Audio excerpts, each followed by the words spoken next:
后来继续来看副总统萧美琴伫新北市永和的徛街楼骹，昨下晡是传出着庆声，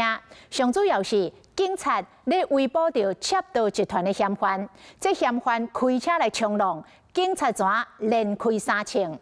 嘛来惊动着萧副总统的国安人员。事后，萧副总统伫社群媒体来报平安，讲伊当时无伫咧厝，人是平安无代志。这警方最后伫新北市甲基隆逮捕5个嫌犯。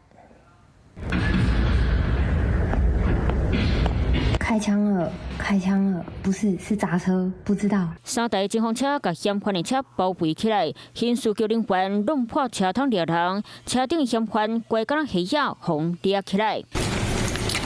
因拢是窃盗集团的成员，警察分别伫咧新北、基隆掠到5个人，因拿摇摆唱手伫咧中部虾皮的店面偷摕现金，即摆更加好大胆，目标上村警政署保利多经地电火挑火，刑事局锁定一位住伫咧永和汽车旅馆剩下嫌犯。刑事局埋伏在汽旅门口，当街连开3枪逮捕嫌犯。不过此举也惊动了国安单位，因为就在紧隔着马路之外的，就是副总统萧美琴的住处。看到一台深蓝色的轿车就开出来，因为警察把他挡住，可是他突然就转换方向，就是加速的开走，然后警察就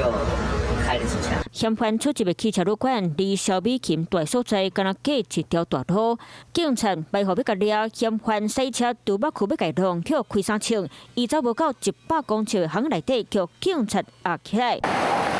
萧美琴伫咧昨暝8点外左右登去到厝里，因为是副总统，国安单位毋若伫咧外围，有合国警察巡逻，内部毛国安特勤含警官对维安，若是有状况地随汇报，由分局督察组通报国安局。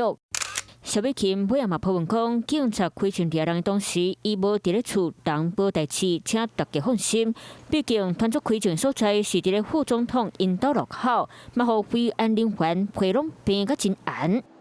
Hello， 我是蒋欣梅，想要抢先掌握最及时的新闻资讯吗？赶快订阅、按赞、开启小铃铛，锁定华视新闻 YouTube 频道。